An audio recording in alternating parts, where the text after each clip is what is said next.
Glória a Deus. Amém. Abra sua Bíblia em João capítulo 6.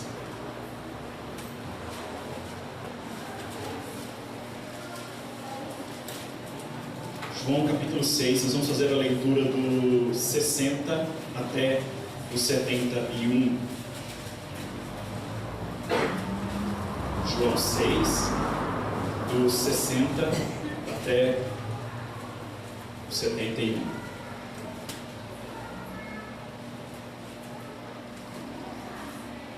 Amém? A versão que eu uso é a Almeida século 21. Ouvindo isso, muitos dos seus discípulos disseram: essa palavra é dura, quem a pode suportar? Mas, sabendo Jesus no íntimo que seus discípulos criticavam suas palavras, disse-lhes: isso vos escandaliza? Como seria então se visseis subir o Filho do Homem para onde primeiramente estava? O Espírito é o que dá vida, a carne não serve para nada. As palavras que eu vos tenho falado são Espírito e vida. Mas há alguns de vós que não creem. Pois Jesus sabia desde o princípio quem eram os que não criam e quem o trairia.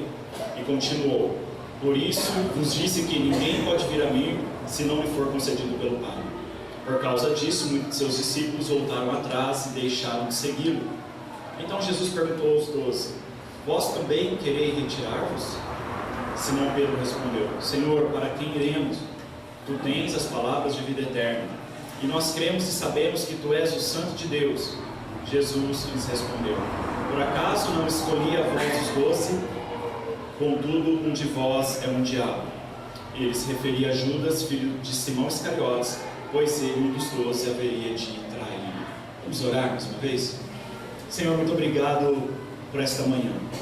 Agradecemos ao Senhor pelo privilégio de estarmos aqui na Tua casa, onde todos juntos, ó Deus, como um corpo, nós louvamos o Senhor, adoramos o Teu nome. Obrigado porque isso é um privilégio para nós, um privilégio que muitas vezes, Senhor, eu reconheço que menosprezamos, mas é um privilégio, pois não há lugar melhor a estar, Senhor, do que a Tua casa.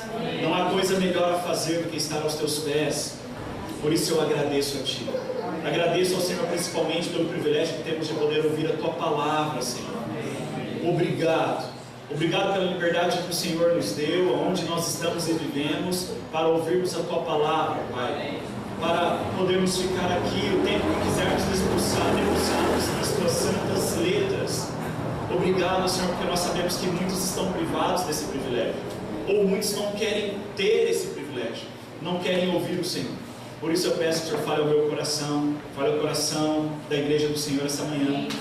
E que todos possamos sair daqui renovados, transformados, para a glória, honra e louvor do Seu nome. Amém. Amém.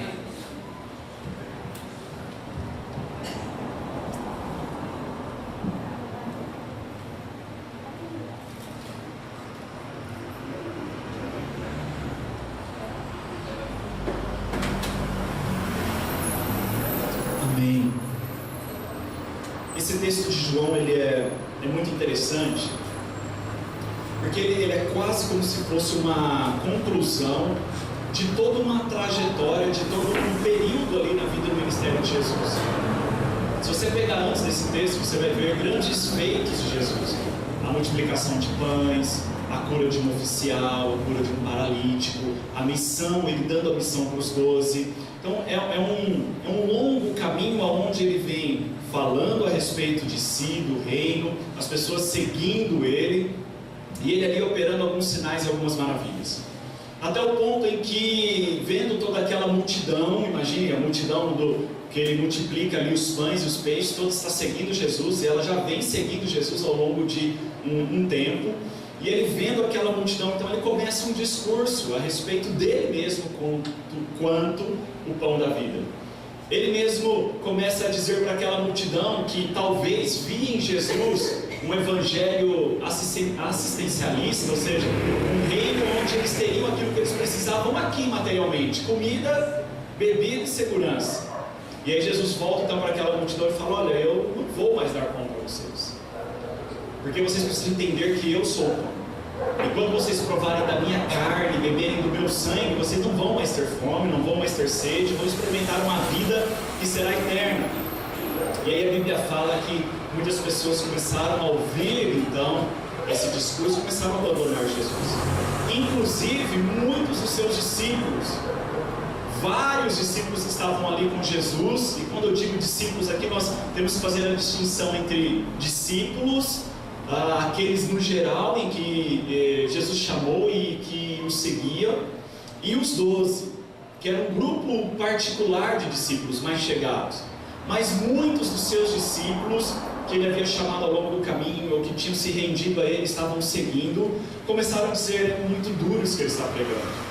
Seria mais fácil eles nos continuassem dando pão e peixe, multiplicasse. Mas a hora que ele começa a falar da necessidade de que entendam quem ele é, de que provem da sua dor, provem daquilo que ele iria passar, então as pessoas começam a abandonar, dizendo que era muito duro. Dentro dessa narrativa que nós lemos aqui, dos versículos 60 até o 71, nós podemos caminhar por duas direções aqui. A primeira direção seria em relação à multidão que estava seguindo Jesus, aquilo que eles procuravam em Jesus. Será que realmente eles procuravam o Jesus como sendo o Senhor e Salvador da vida deles, aqueles que redimiriam eles da maior necessidade que eles tinham, que era a redenção do pecado, o livrar das cadeias e das algemas da morte? E temos uma segunda direção nesse texto, que é em relação aos discípulos. Por que aquele sermão de Jesus, aquela mensagem, começou a bater os discípulos, a ponto dos discípulos deixarem Jesus? E é dentro dessa segunda direção aqui que nós vamos caminhar, que eu gostaria de compartilhar um pouco com vocês essa palavra. Após esses discípulos virem ali e ouvirem maravilhosas coisas de Jesus, e uma mensagem até particular a eles, porque em vários momentos nós vamos ver Jesus se direcionando particularmente aos discípulos, a respeito da vida, do ministério, do reino, como por exemplo o próprio Sermão do Monte, onde ele está ali com os seus discípulos. É uma mensagem particular aos discípulos. E depois esses discípulos verem todas essas coisas, o que particular os abateu? Por que nós vamos ver aqui no texto que os discípulos então se escandalizaram com aquela mensagem e aí começaram a deixar de seguir Jesus? Por que isso aconteceu? Então nós vamos ver algumas razões aqui. Eu quero pontuar algumas coisas neste texto bem rápido, vou tentar ser bem sucinto. Eu creio que até o horário do jogo do Corinthians eu termino. Tá bom, né? Aí pode continuar, né, pastor? Pode passar. Vamos ver algumas razões. Por que aquela mensagem abateu os discípulos? Por que o seguir Jesus, o caminhar Jesus, o ouvir Jesus, em algum aspecto abateu eles? Bom, a primeira razão aqui que nós podemos pontuar nesse texto, e aí os versículos estão ali, tá, no projetor, até porque talvez a versão que eu tenho aqui é diferente dos irmãos, vocês podem acompanhar. Está ali nos versículos 60 e 61, que foi uma inversão de valores, talvez, que aqueles discípulos tinham. Primeiro porque eles compreenderam a mensagem, versículo 60, olha o que fala: ouvindo isso, muitos dos seus discípulos disseram. Então, ouvindo isso, eles compreenderam a mensagem, eles sabiam do que Jesus estava falando, eles sabiam aquilo que Jesus estava dizendo, eles entenderam. Não foi algo que eles não entenderam, não foi algo que eles não compreenderam, mas foi algo que eles entenderam, era uma mensagem que eles compreenderam. A questão é, eles não aceitaram essa mensagem. A continuação do versículo 60, essa palavra é dura, quem a pode suportar? Esta palavra é dura, quem a pode suportar? Uma coisa é compreender a mensagem, outra coisa é aceitar a mensagem. Então, eles compreenderam, porque ouvindo isto, fazendo menção àquilo que eles tinham ouvido anteriormente, que está ali dos versículos 59, né, para trás. Então, eles ouviram, eles compreenderam, houve um senso de compreensão. Agora, aceitar a mensagem era uma outra questão. Eles compreenderam, mas não aceitaram, porque disseram: puxa, essa palavra é dura, esta mensagem é dura, quem a pode suportar? Por que essa mensagem era dura? Pelo seu teor. Pelo teor da mensagem ela era dura. Porque Jesus volta-se então para aquela multidão e fala: olha, eu não vou mais dar pão para vocês. Era um teor meio que quase de indignação de Cristo. Não vou dar mais pão, vocês terão que provar do pão da vida, que sou eu, terão que comer da minha carne, beber do meu sangue. O teor da mensagem era um teor duro, de alguém que estava dizendo: olha, chega de querer o materialismo. E o conteúdo da mensagem também. Quem pode suportar? O teor era duro, uma mensagem dura. E aí eles dizem: quem a pode suportar? Ou seja, o conteúdo da mensagem, uma mensagem de autonegação, uma mensagem de sacrifício pessoal, uma mensagem ali de levar a sua própria cruz e viver e sofrer também juntamente com Cristo. Então, o que fez com que aqueles discípulos não aceitassem a mensagem que eles tinham ouvido foi o teor da mensagem e o conteúdo dessa mensagem, que foi duro e que era difícil de suportar. E aí o que eles fazem então a partir daí? Versículo 61, a parte A, diz: eles criticaram a mensagem, mas sabendo Jesus no íntimo que seus discípulos criticavam suas palavras. Jesus sabia no íntimo que eles estavam criticando, ainda que eles não tivessem expressado verbalmente essa crítica. Mas Jesus sabia que no íntimo os seus discípulos estavam criticando essa mensagem, estavam achando ruim, falando mal dessa mensagem. E aí eles se escandalizaram com a mensagem. Continuação no versículo 61, está ali em negrito. E disse-lhes: isso vos escandaliza? Aí Jesus pergunta: vocês estão escandalizados com isso? Vos escandaliza aquilo que eu estou ensinando, aquilo que eu estou falando, aquilo que eu estou pregando a respeito de mim mesmo? Então o que nós vemos aqui é que, em primeiro lugar, houve uma inversão aqui de valores a respeito dos discípulos. Enquanto Jesus estava pregando uma mensagem que tinha um conteúdo específico, um teor específico, ao ouvirem isso, os discípulos estavam entendendo aquilo que eles queriam entender. Estavam rejeitando, na verdade, aquilo que eles não queriam entender. E aí nós temos um segundo ponto aqui, uma outra razão que abateu os discípulos. Uma outra razão que talvez nós podemos entender por que eles ficaram abatidos por causa daquela situação. A segunda razão é que tudo isso já era previsto por Jesus. Jesus já sabia de tudo isso era previsto por Ele. Não foi algo que pegou Jesus de surpresa. Não foi algo que, e agora meus discípulos estão me abandonando, o que eu vou fazer? O que será de mim? E muitas vezes nós temos essa ideia, né, do divino, da trindade, trazendo alguns aspectos até da própria mitologia grega, de que Deus, de que o Pai, o Filho e o Espírito Santo, eles precisam ser adorados para serem deuses.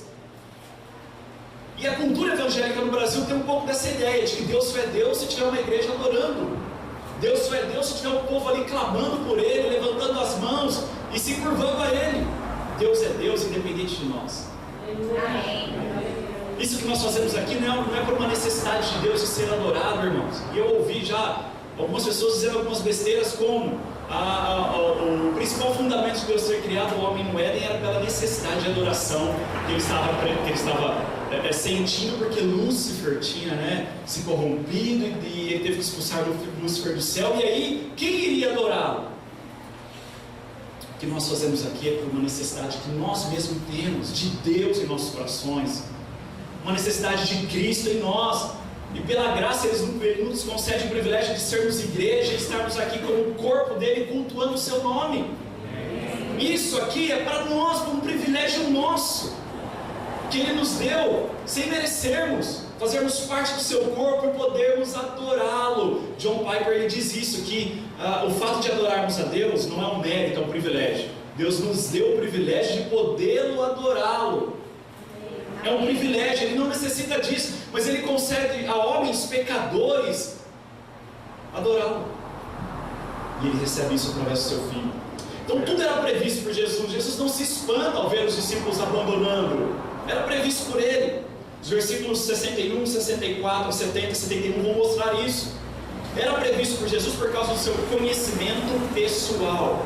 Versículo 61, a parte A, onde ele vai dizer: mas sabendo, a Bíblia vai dizer, mas sabendo Jesus no íntimo Então era um conhecimento pessoal. Ele sabia no íntimo que seus discípulos ali estavam criticando as suas palavras. Ele conhecia os seus discípulos pessoalmente. Ele sabia quem eram aquelas pessoas, a conduta, o caráter. Ele conhecia pessoalmente cada um deles. Mas também já era previsto por Jesus por causa do seu conhecimento universal, ou conhecimento relacionado ao seu atributo de onisciência. Versículo 64, a parte B. Desde o princípio, Jesus sabia quem eram os que criam e quem trairiam. Então, Jesus sabia desde o princípio. E aqui, princípio, não é o princípio da caminhada com aqueles homens, é o princípio do princípio. Gênesis capítulo 1, versículo 1. E no princípio, Deus criou os céus e a terra. No princípio, Jesus já sabia de tudo, pela sua onisciência. Tudo isso era previsto por Jesus, mas isso também não surpreendeu Jesus. Versículo 70. Jesus lhes respondeu: por acaso não escolhi a vós os 12? Contudo, um de vós é o diabo. Nada surpreendeu Jesus. Ele disse: olha, eu escolhi vocês. Escolhi até um que é um diabo.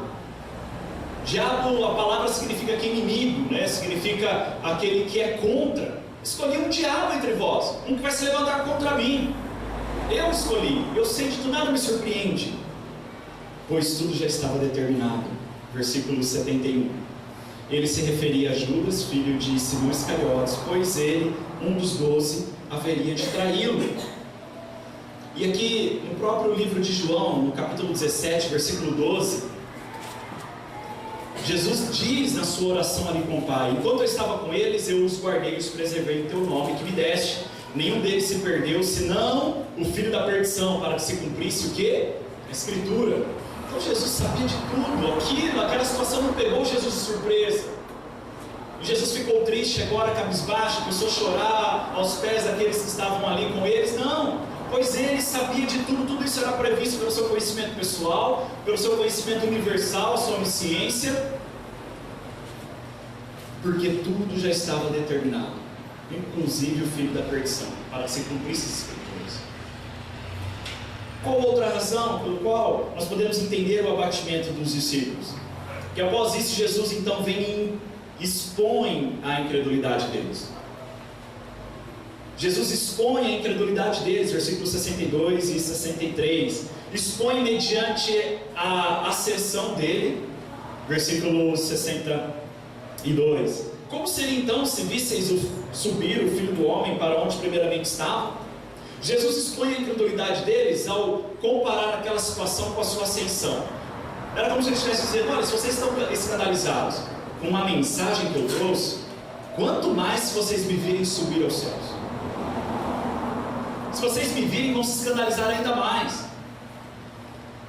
Ele está falando da sua própria ascensão. Se vocês não acreditam na mensagem, vocês não acreditam em mim. Não vão acreditar naquilo que eu vou fazer na minha obra. Se a mensagem não tem crédito, o autor da mensagem também não. Não é assim? Quando nós lemos, por exemplo, uma notícia no jornal, ou como hoje está muito em costume, a tal das fake news, né? Você lê uma notícia e você desacredita daquela notícia. Essa notícia aqui é... Você está desacreditando da notícia, mas também vincula isso ao autor daquela notícia. Esse jornalista aqui, o cara é parcial. Ele tende para esse lado ou para aquele. Quando você desacredita de uma mensagem, vocês também estão desacreditando do autor da mensagem. E era isso que Jesus estava dizendo. Se vocês não creem nessa mensagem, não vão crer em mim, mesmo se virem eu subir aos céus. Que foi o que aconteceu. O apóstolo Paulo vai dizer que 500 pessoas viram Jesus subir aos céus ali em Atos capítulo 1. Fala, olha, havia mais de 500 irmãos ali que testemunharam a ascensão de Jesus, mas quando nós vamos para Atos 2, só tinham 120 pessoas esperando ali a promessa que Jesus tinha feito, dentro daquele cenáculo ali, daquele lugar. Cadê os outros 380? Não creram. Se não criam na mensagem, também não iam crer no autor da mensagem. Então Jesus expõe a incredulidade deles, mediante a sua ascensão, mas também expõe a incredulidade deles mediante a sua promessa, versículo 63. O Espírito é o que dá vida, a carne não serve para nada. As palavras que eu vos tenho falado são Espírito e vida. O Espírito é o que dá vida, Jesus diz para eles. A carne, isso que vocês estão querendo buscar aqui, isso não serve para nada. Para nada. aquilo que eu falei para vocês, o que eu tenho ensinado, falado para vocês, ainda que seja duro de suportar, é espírito e é vida, é aquilo que vocês necessitam. A minha palavra. Nós vamos ver Jesus depois, um pouco antes ali dele ascender aos céus, também nós vamos ver isso nos outros evangelhos, ele dando ali uma promessa aos discípulos, dando uma incumbência ou uma missão a eles, de que eles fossem por todo mundo ali, ensinando, batizando e ensinando a respeito de tudo aquilo que ele havia falado aos discípulos. Vocês vão batizar e vão ensinar a eles todas as coisas que eu vos tenho falado. Então a promessa estava atrelada à palavra, aos ensinamentos de Jesus. E aí Jesus expõe a incredulidade deles através disso. Também expõe a incapacidade deles. Versículo 64 até o 66. A incapacidade do quê? A incapacidade de crer. Versículo 64, a parte A. Mas há alguns de vós que não creem. Ele não estava falando para ímpios, irmãos. Ele estava falando para pessoas que não acreditavam nele, que não seguiam ele. Ele estava falando para pessoas que estavam já há vários meses seguindo ele. Pessoas que estavam ali com ele, dormindo, acordando, caminhando, enfrentando o sol lá do Oriente Médio. Estavam com ele ali. Ele aponta para aquelas pessoas, para aqueles homens, aqueles discípulos, e diz: olha, alguns de vocês não creem. Não creem. Alguns de vocês não creem. E não me espanta isso, irmãos, porque quando nós olhamos e estudamos o Novo Testamento, não só o Novo Testamento, mas todas as Escrituras, tanto o Antigo quanto o Novo Testamento, nós vamos encontrar quase que em sua totalidade, tanto do Antigo quanto do Novo, as mensagens, os livros escritos, eles foram direcionados para o povo de Deus, na sua maioria. No Antigo Testamento, há exceções de alguns livros, alguns profetas menores que falaram para outras nações, mas a maioria dos escritos era tendencionada ao povo de Deus, a um povo que errava, a um povo que desobedecia, a um povo que abandonava o Senhor. E no Novo Testamento a mesma coisa. A exceção dos evangelhos, talvez tenha sido uma procura inicial ali dos evangelistas de ensinar a respeito de Jesus para pessoas não convertidas, como por exemplo o caso do Evangelho de Lucas e o livro de Atos, que estavam narrando a Teófilo, Lucas narrando a Teófilo sobre os feitos de Jesus e da igreja, a ação do Espírito, evangelizando um grego. Mas se pegarmos a partir de Romanos, as cartas de Paulo, as epístolas gerais de Pedro, de João, de Tiago, todas elas eram direcionadas à igreja.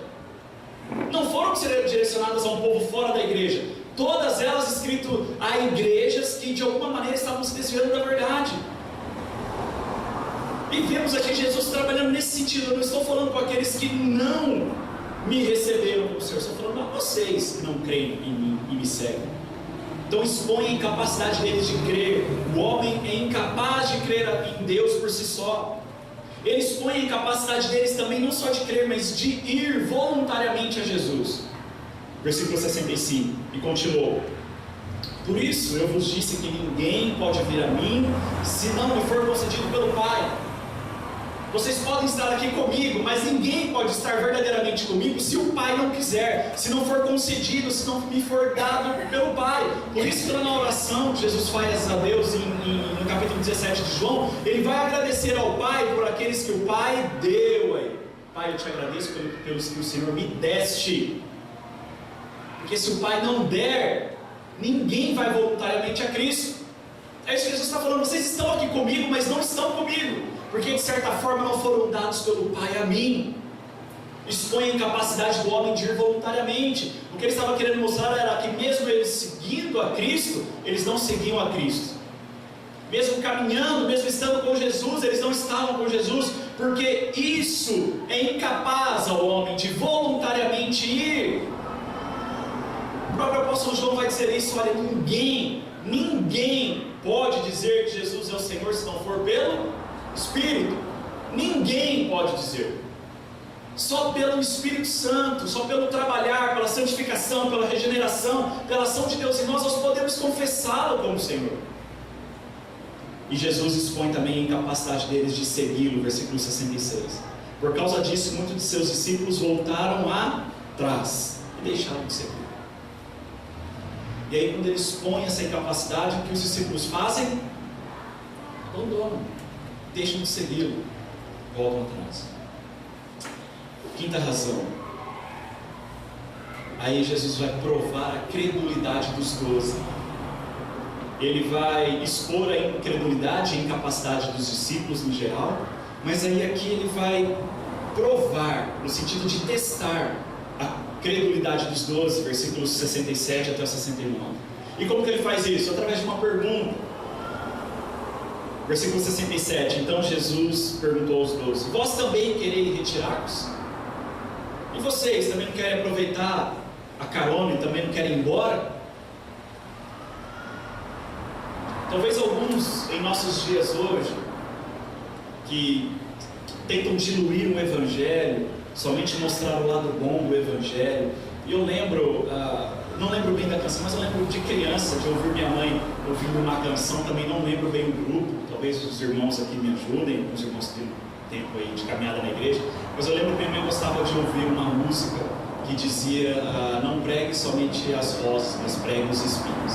E eu lembro desse refrão: pregue os espinhos, não somente as rosas. E alguns em nossos dias diluem o Evangelho somente pregando uma mensagem de amor, no sentido de aceitação e complacência, ou seja, Deus aceita você do jeito que você é, vem assim mesmo, não mude, não se transforme, não nada. É desse jeito. Ele morreu por você assim do jeitinho que você é, Ele te ama assim mesmo, não faz acepção de pessoas, e realmente não faz, irmãos. Mas a mensagem do Evangelho não é somente uma mensagem de aceitação, é uma mensagem de abnegação. E eu ouvi isso de um pastor um dia, um amigo meu esses dias, ele disse: olha, o amor de Deus é incondicional, a Bíblia fala isso, mas não confunda com aceitação incondicional. O amor é incondicional, mas a aceitação não. Você precisa negar a si mesmo, precisa abandonar o velho homem, precisa de uma série de coisas. O amor é incondicional, mas a aceitação ela tem alguns critérios. E aí então Jesus faz essa pergunta para eles. Imagine Jesus em nossos dias hoje: e vocês não querem ir embora da igreja, não? Olha lá, porta da rua é a serventia da casa. Imagine Jesus expulsando as pessoas da igreja hoje. E aí, vocês também não querem aproveitar e ir embora, não? E aí, vocês também não querem retirar-vos? E aí ele recebe como resposta uma outra pergunta, né? Uma pergunta retórica, feita por Pedro, versículo 68, a parte A. Simão Pedro respondeu: Senhor, para quem iremos? Talvez a vontade era até de abandonar, a vontade também era de se retirar, mas aí Pedro banaliza friamente e fala: Senhor, bem, a gente pode até querer ir embora, mas para quem nós iremos? A quem? Se nós sairmos daqui, sairmos dos pés do Senhor, a quem nós iremos? A quem? E aí essa resposta, então, expõe a compreensão e a aceitação deles a respeito daquilo que Jesus é.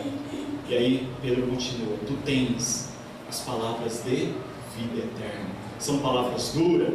São palavras de cunho difícil de suportar? São, Senhor, mas são palavras de vida eterna. É difícil ouvir coisas duras, coisas que confrontam. É difícil, é complicado, mas são palavras de vida eterna.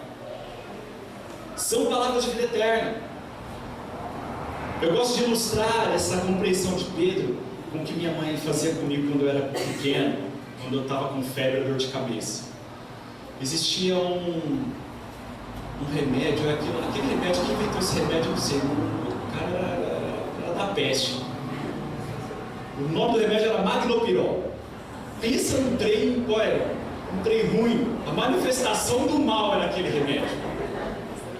E aí dava dor e febre, eu tinha até medo de falar com a minha mãe, porque ela via aquele trem laranja, amarelado, aquela coisa que terrível, e pingava no copo 40 gotas daquele trem. Eu via o mal caindo naquele copo ali, e aí ela: toma. Não, mãe, é horrível. Toma.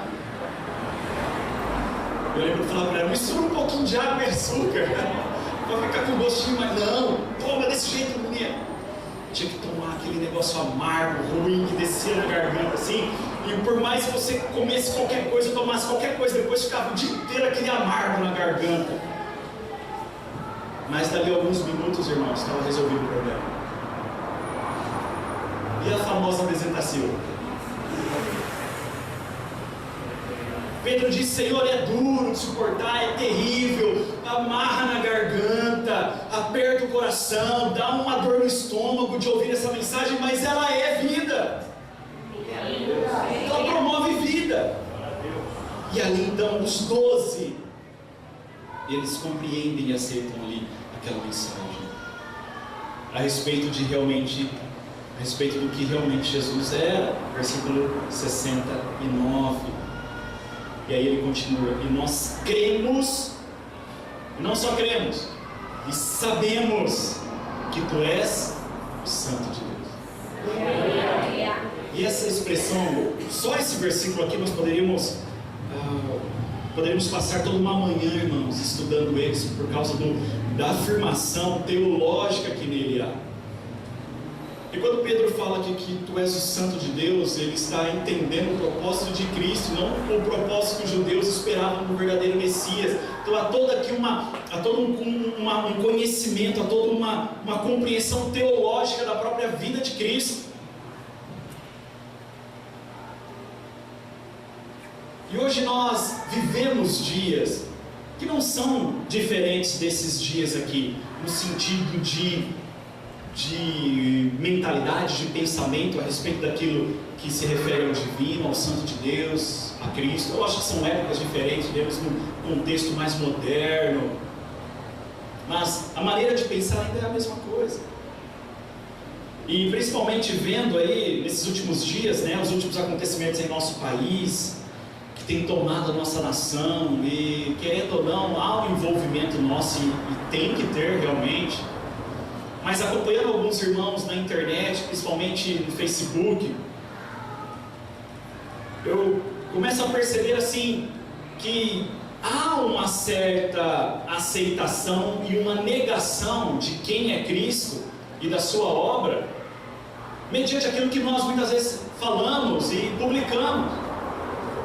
Pessoas que, mesmo tendo uma compreensão do fato, do real motivo daquilo que Jesus veio fazer aqui, mas daquilo que eles postam, a maneira como eles comentam algumas coisas, parece que eles não compreenderam de verdade o Evangelho. E aqui eu não quero entrar no mérito de posições ideológicas ou político-partidárias, irmãos, mas nós não fomos chamados para nos posicionarmos politicamente nessa terra.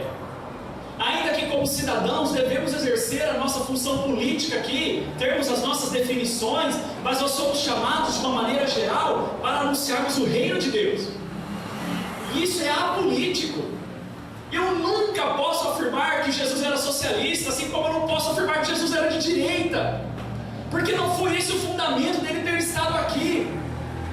Não foi o motivo de ele abandonar a sua glória e se humilhar a viver 9 meses no ventre de uma pecadora como um feto indefeso, e aí se sujeitar a crescer como uma criança, sentindo dor de barriga, febre, calafrios e fome e sede, para simplesmente entendermos que foi para defender uma posição político-partidária. Não, eu me recuso, irmãos. Não foi por esse motivo. Ainda que o Evangelho produza, sim, em nós, um senso social, um senso político, um senso econômico, de como nós devemos então administrar aquilo que nos é dado como mandato cultural, que foi dado por Deus lá no Gênesis em Adão, lá no Éden. Olha, você vai cuidar disso aqui. Está vendo tudo isso que eu te dei? Você vai cuidar, você vai guardar. Temos essa obrigação. A queda não nos tirou essa obrigação de cuidar daquilo que Deus fez para nós, de tudo aquilo que Ele criou. Temos que cuidar. Então isso vai envolver aspectos políticos, econômicos, sociais, o que seja. Mas então eu tenho acompanhado alguns, e aí, irmãos, tenho visto alguns se indignando, irmão brigando com o irmão nas redes sociais por causa de posição partidária, ideológica, e por aí vai. E aí estamos vendo que, de certa maneira, isso nos abate. E tem nos abatido. Não só essas questões, mas várias outras questões nos abatem. E lógico que seremos abatidos ao longo da nossa caminhada. Viveremos em situações, experimentaremos emoções, sensações e vivência em nossas vidas que vamos nos abater. Agora a questão é, qual que é a extensão desse abatimento? É um abatimento ao ponto de eu abandonar a fé, e aí me entristece, aí eu volto para aquele tempo, ao ver que pessoas abandonam a fé justamente por outras convicções. O abatimento então a extensão desse abatimento será tão grande que vai nos fazer abandonar, vai nos fazer deixar de seguir a Jesus. O pastor Daniel aqui, eu estava ali ouvindo quando comentou a respeito da irmã que fez aniversário e acho que no mesmo dia perdeu o irmão, na mesma época perdeu o irmão. Muitas coisas podem nos abater, principalmente a morte. Mas o que pode nos afastar do amor de Cristo? O que pode nos deixar de nos fazer, nos levar a deixar de seguir a Jesus? Eu já vi isso na minha caminhada na igreja, com pessoas ao meu lado que ao perder um ente querido, eles se voltaram totalmente contra Deus. Totalmente contra Deus. Pessoas que hoje vociferam contra Deus. E sabe, pessoas que pisoteiam o Evangelho, a palavra, tratam Deus assim de uma maneira muito áspera, porque não aceitaram a perda de alguém. Aquele abatimento tomou conta da vida da pessoa. Então a questão é hoje, se nós sabemos discernir isso, discernir entre o abater e o desistir, e o abater-se e continuar. Eu estou abatido com as situações que estão à minha volta, sim, abatido com aquilo que está acontecendo, sim, abatido até com a mensagem do Evangelho, uma mensagem que é dura, uma mensagem que me leva ao pó, me humilha. Esses dias eu vi um irmão postando isso, eu achei interessante a frase. Ele diz: olha, a Bíblia incomoda muita gente porque não somos nós que lemos ela, mas é ela que nos lê. Muitas pessoas se incomodam com as Escrituras. E a partir do momento que o Evangelho deixa de fazer uma leitura sobre o que nós somos, o que nós devemos fazer, como nós carecemos de Deus, então também não é o Evangelho. Então hoje, estamos abatidos ou não? O que pode nos abater? Qual que é a diferença entre abater e desistir? Ou abater-se e continuar a caminhada, continuar, prosseguir, caminhar. E vai acontecer isso, irmãos. E tem que acontecer. A diferença está em tudo isso, como nós recebemos a mensagem. Em 2 Coríntios, capítulo 2, dos versos 14 ao 16, Paulo diz o seguinte: mas graças a Deus, que em Cristo sempre nos conduz em triunfo, e por meio de nós manifesta em todo lugar o aroma do seu conhecimento, cheio do seu conhecimento. Porque para Deus somos o bom aroma de Cristo, tanto entre os que estão sendo salvos, como entre os que estão perecendo. Para estes, os que estão perecendo, nós somos cheios de morte para a morte, mas para aqueles, os que estão sendo salvos, aroma de vida para a vida. E quem está preparado para essas coisas? A questão é como nós recebemos a mensagem que estamos exalando dela. Ficar abatido nós vamos com qualquer coisa, com uma doença, com a morte do parente, com a situação política do nosso país, com tudo o que acontece, com uma situação financeira, com a perca de um emprego. Ontem eu fui levar algumas doações para um projeto que chama-se Projeto Galpão.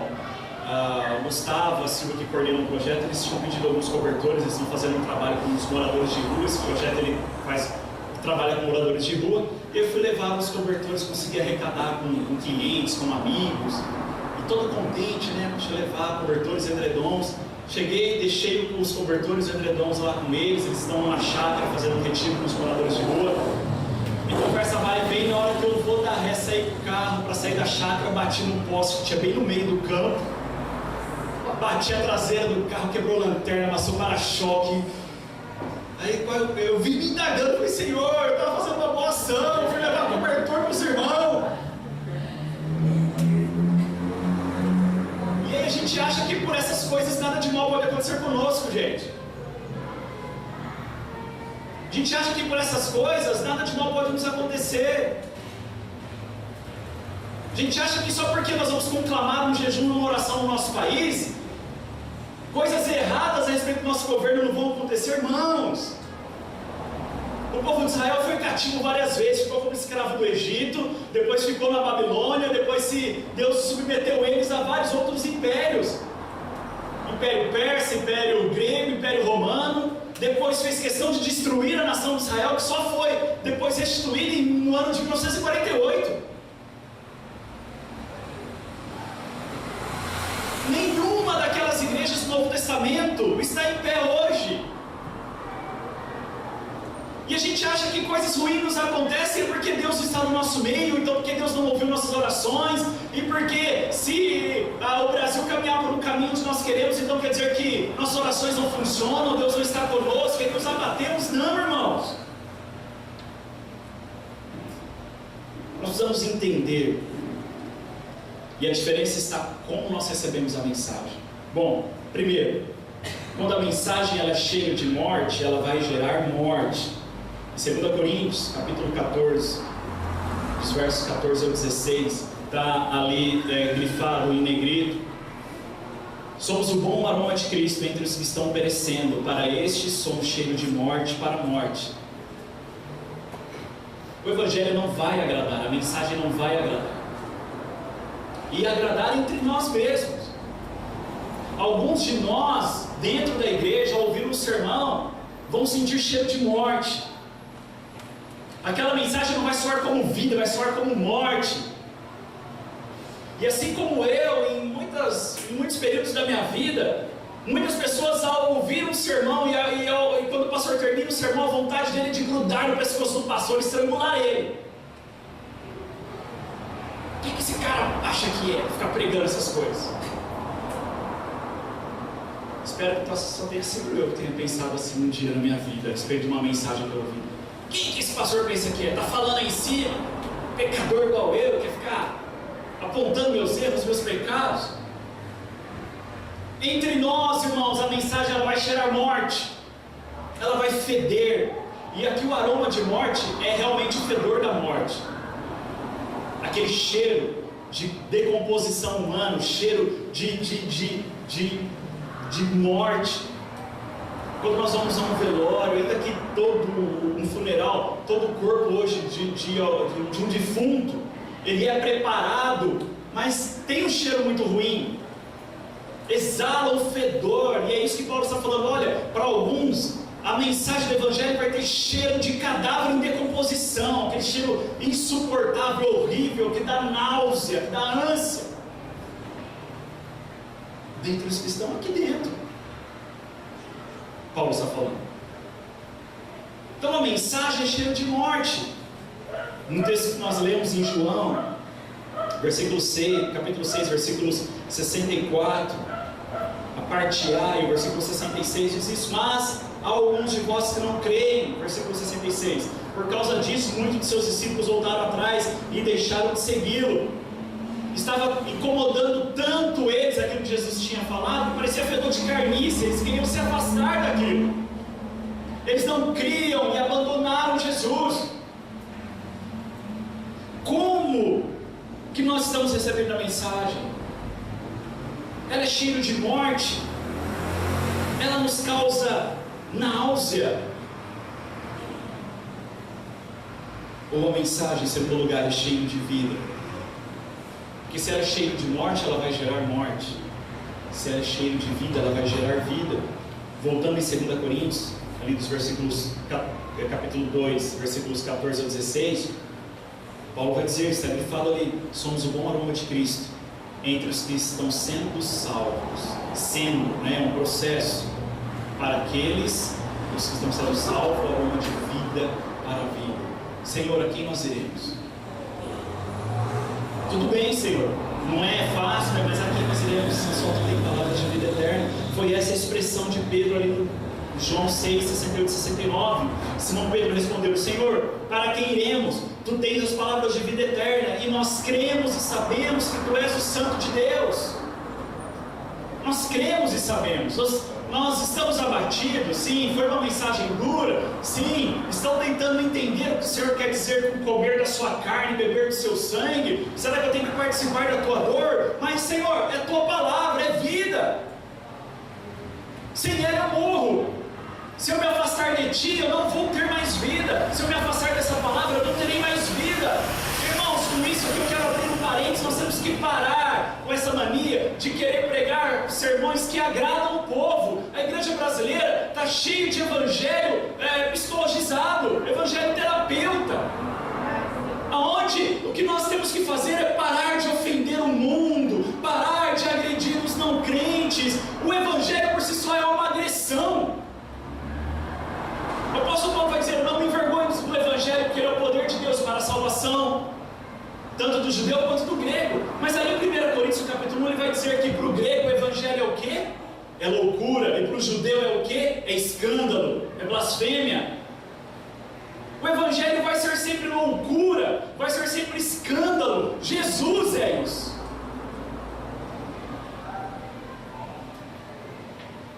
A mensagem ela vai ter cheiro de morte. Não adianta nós pegarmos o perfuminho, o bom ar e tentar mudar isso, essa característica da mensagem do Evangelho. Ela vai ter cheiro de morte, vai ter cheiro de morte para alguns, mas também vai ter cheiro de vida. E a igreja brasileira precisa entender isso. Ainda que as pessoas se abatam ao ouvir o Evangelho, mas elas serão divididas em dois grupos: aqueles que vão se abater e ir embora e nunca mais voltar, e aqueles que vão se abater e ficar, porque entendem que esse abatimento não pode tirar a vida eterna deles. Não pode tirar. Agora, tudo isso depende de quando e como nós entendemos o que é a mensagem. A diferença entre os 12 ali naquele momento e os outros discípulos é porque um grupo entendeu o que era a mensagem, e o outro grupo não entendeu o que era a mensagem. Paulo vai falar isso em 2 Coríntios 2, do 14 ao 16, ele vai dizer assim: mas graças a Deus, que em Cristo sempre nos conduz em triunfo, e por meio de nós manifesta em todo lugar o aroma do seu conhecimento, porque para Deus somos o bom aroma de Cristo. Se para os homens nós vamos ter em alguns aspectos cheio de morte para a morte, mas olha o que Paulo está falando: para Deus nós somos sempre o bom aroma de Cristo. Nós somos sempre, porque Ele manifesta através de nós em todo lugar o cheiro que não é nosso, que não é da igreja, mas é o aroma de Cristo. Ele manifesta através da igreja. A igreja é só o aerosol que está espirrando aquele conteúdo. Então nós somos o bom perfume, o bom cheiro de Cristo. Deus olha para nós através de Cristo e nos vê como um cheiro muito bom, nos sente como um cheiro muito bom. João capítulo 6, versículo 63, o próprio Cristo falando: o Espírito é o que dá vida, a carne não serve para nada. Por isso as palavras que eu vos tenho falado são Espírito e são vida. As palavras que eu tenho falado a vocês. Não importa se ela tem sido dura, não importa se ela tem sido difícil de suportar, mas aquilo que eu falo é Espírito e é vida, é Espírito. Eu gostaria de terminar essa manhã então fazendo essa pergunta a você. Essa pergunta a nós: por que estamos abatidos? Por que estamos abatidos? O que nos abate? O que muitas vezes nos faz pensar em desistir da fé, da caminhada, desistir da igreja, desistir do ministério, desistir do chamado, da vocação? Será que o abatimento é maior do que aquilo que a mensagem é em si? Cristo é Espírito e vida, Ele é a mensagem, Ele é a palavra, é aquilo que gera em nós Espírito e vida. Mas será que circunstâncias à nossa volta vão nos abater ao ponto de Cristo não ser mais esse Espírito, essa vida em nós, não gerar mais vida em nós? Me entristece quando eu me deparo com alguns irmãos e ovelhas que dizem: ah, pastor, eu não quero mais me envolver com nada. só vou vir na igreja, quero ficar quietinho no meu canto, não quero me envolver com nada. Irmãos, nós não temos essa opção. Nós não temos essa opção. Ou estamos e nos envolvemos e vão apontar para nós e dizer: olha lá, você não era um que andava com Cristo? E aí podemos ter a opção de negá-lo ou não. Ou então, não estaremos com Cristo. Não temos a opção de ficar olhando de longe. Não temos essa opção. Ou estamos com Cristo, ou não estamos. Ou estamos com Ele, ou não estamos. Esse dia eu vi um amigo também, um pastor, postando isso. Ele disse que hoje, ao ver tudo que está acontecendo, né, no Brasil, como evangélicos estão lidando com isso, não espanta do povo judeu ter gritado Barrabás na frente. Não me espanta. Ao ver o que está acontecendo hoje, não me espanta. Não me espanta ver que naquele dia gritaram Barrabás, solte Barrabás.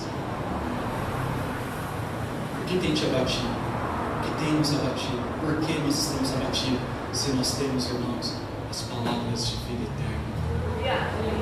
Porque eu e você estamos abatidos. Se isso aqui é espírito e vida, por que estamos abatidos? Coloque em pé no seu lugar, vamos orar.